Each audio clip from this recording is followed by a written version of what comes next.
In the meantime, let's talk about the tragedy that struck the Mahakumbh on the occasion of Mauni Amavasya. And ever since that, we're looking at the political storm over the issue with both inside and outside the parliament as well. Sloganeering that was witnessed in both houses of parliament, with the opposition MP staging a walkout in the upper house in a symbolic protest. Now, while the state government has put the official count on the number of people who died in the tragedy at 30, the opposition does not seem to be convinced. They have been calling this as a blatant lie. But the opposition just doesn't stop there. They go on to give their own death count without any evidence to back their claims. With the Congress chief Mallikarjun Kharge in a stunning claim says that thousands of people died in the Kumbh stampede, while the ruling party members objected to his claim, putting the onus on the BJP to prove him wrong.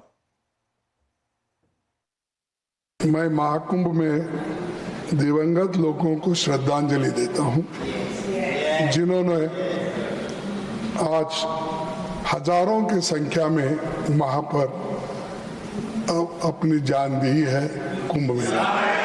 Sir ठीक है, मैं thousands बोला, इसीलिए मैं इस अंदाज से नहीं बोला किसी को ब्लेम करने के लिए, लेकिन वहां हुआ कितने लोग मरे, कम से कम वो इंफॉर्मेशन दे दो।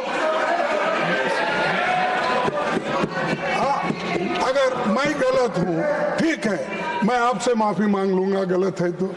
अगर है कितने लोगों का देहांत हो रहा है, कितने लोग मरे, कितने लोग अभी भी लापता है।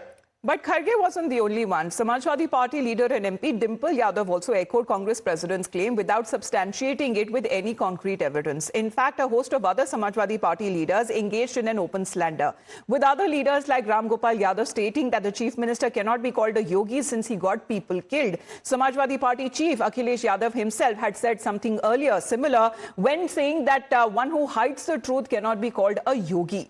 Another Samajwadi Party leader and MP Jaya Bachchan said that the Kumbh water has been contaminated as bodies have been thrown underwater. लोग मत से नहीं विचार से योगी होते हैं। जो सत्य के रास्ते में चले वही योगी है,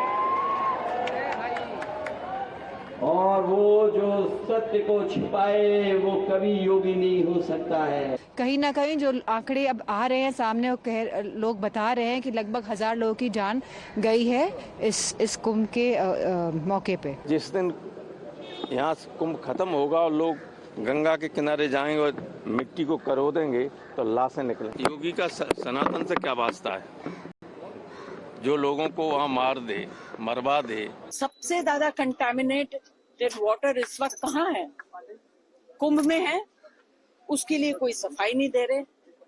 बॉडीज जो पानी में डाल दी गई हैं, उससे पानी कंटामिनेट हुआ। Well, outraged, the BJP is now hitting back at the opposition, but saying that there is nothing surprising in what the Vipaksh has to say, as they have numerous occasions on multiple accounts in the past have engaged in slandering Sanatan.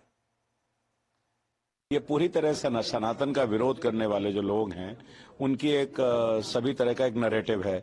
कोई पानी में जहर डालने की बात करता है, कोई हमारे महाकुंभ के खिलाफ बोलता है, कोई महाकुंभ के पानी को जहर कहता है। मुझे लगता है कि इससे सनातन को कुछ होने वाला नहीं है। देश का सनातन, देश की संस्कृति इसी प्रकार से चलती रहेगी।